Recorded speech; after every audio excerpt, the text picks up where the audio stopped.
ചോദ്യം: ഇസ്ലാമിൽ എല്ലാ ദിവസവും ഒരുപോലെയാണോ? ഉത്തരം: അല്ല. നബി സല്ലല്ലാഹു അലൈഹി വസല്ലം തങ്ങൾ പറയുന്നു, സൂര്യനുദിക്കുന്ന നാളുകളിൽ ഏറ്റവും ഉത്തമമായ നാൾ വെള്ളിയാഴ്ചയാകുന്നു. മറ്റു ദിവസങ്ങൾക്കൊന്നുമില്ലാത്ത മഹത്വം വെള്ളിയാഴ്ചക്കുണ്ടാവാൻ 10 കാരണങ്ങളുണ്ട്. ഒന്നാമത്തെ കാരണം, അന്നാണ് ആദം നബി അലൈഹിസ്സലാമിനെ അള്ളാഹു സൃഷ്ടിച്ചത്. 2. വെള്ളിയാഴ്ചയാണ് ആദം നബി അലൈഹിസ്സലാമിന് സ്വർഗത്തിലേക്ക് പ്രവേശനം നൽകിയത്. 3.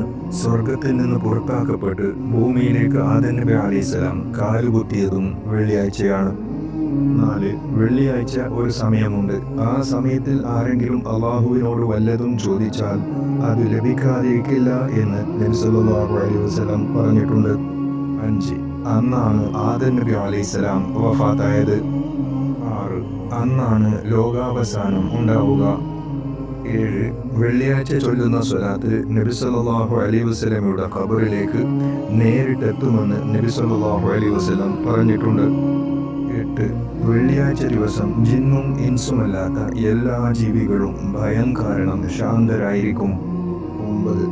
അന്ന് പാവങ്ങളുടെ ഹജ്ജ് എന്ന് നബി സല്ലല്ലാഹു അലൈഹി വസല്ലം വിശേഷിപ്പിച്ച ജുമുഅ നിസ്കാരത്തിന്റെ ദിവസമാണ്. 10ാമത്തെ കാരണം, വെള്ളിയാഴ്ച രാവും പകലും കൂടി 24 മണിക്കൂറാണ്. ഓരോ മണിക്കൂറിലും നരകത്തിൽ നിന്ന് 6 ലക്ഷം പേരെ അള്ളാഹു മോചിപ്പിക്കുമെന്ന് നബി സല്ലല്ലാഹു അലൈഹി വസല്ലം പറഞ്ഞിട്ടുണ്ട്.